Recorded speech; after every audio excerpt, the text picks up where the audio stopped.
कल शाम जो तव्हां हिकिड़ी मीटिंग कॉल कई आहे जंहिंमें करारदार पास कर असां न ॾींदासीं।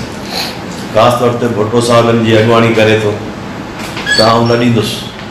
बाबा ठीकु आहे, तव्हां न ॾींदव त उहो पंहिंजी जॻह ते असांखे जेको करिणो हूंदो असीं कंदासीं, तव्हांखे जेको करिणो आहे तव्हां करियो। पर इहो सुभाणे रड़ न कजो, जेकॾहिं तव्हां पाई ख़र्च था कयो असां तव्हांखां पाई जो हिसाबु वठंदासीं। जहिड़ो त जहिड़ो आहे तव्हां सां बिल्कुलु।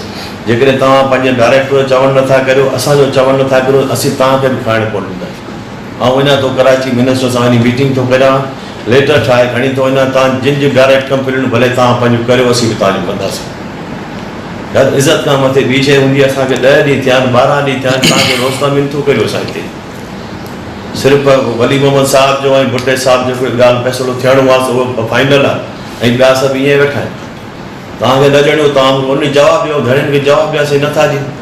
हाणे तव्हां कॉल कंदा 12 ॾींहं तव्हां असांखे इंतज़ारु कयो, अॼु 13 ॾींहुं लास्ट डे आहे, 11 बजे डेडलाइन आहे, अॼु तव्हां असांखे जवाबु ॾिनो आहे। जेको दोस्त ताउन न करे मूंखे क्लियर ॿुधाइजोसीं, न कंदासीं तव्हां साम्हूं सभु ॿुधायो। न को मुंहिंजे ज़ात खे था ॾियो या आउं पंहिंजा पर्सनल वठां थो।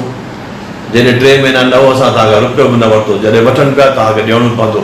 चाहे नूर मोहम्मद रहे या न रहे, ॿियो बि ईंदो बि पैसा ॾींदो हिते, ॿियो बि बग़ैर पैसे के असां न हलाईंदो। चाहे वली मोहम्मद डीजी थिए त वली मोहम्मद खे पैसा ॾियणा पवंदा। नूर मोहम्मद हटी वेंदो, को मसइलो न आहे। बाक़ी आउं कंप्लेन हर माण्हू जी वञी रिटर्न में कंदुसि, जेकी कुझु आहे तव्हांजो इंक्वायरी बि कराईंदुसि, सभु ॻाल्हि बि कंदुसि। सुभाणे रड़ियूं न कजो।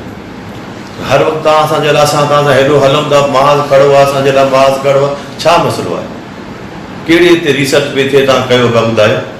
कहिड़ी तव्हांजी हर साल 1.5 साल खां पोइ वैरायटी थी निकिरे? 17 में 2 वैरायटियूं आयूं आहिनि, सिर्फ़ु 14 साल पुराणियूं आहिनि।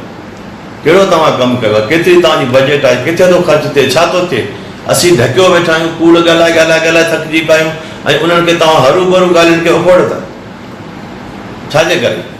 ताउन कयो था त कयो, दादमोहन खे ईअं ॿुधायो जे न त असां सभिनी जे ख़िलाफ़ लिखंदुसि। हिन समूरे मामले खां पोइ असां सम्झूं था त ऑडियो रिकॉर्डिंग में मुखातिब थींदड़ डीजी बाबति जांच कई वञे, पर डीजी जन ऑफिसरनि सां ऑडियो रिकॉर्डिंग में मुखातिब हुआ उन्हनि जी लिकल कुंडली बि जांची वञे ऐं जन ते ॾोह साबित थिए तन मथां कानूनी कार्रवाई कई वञे।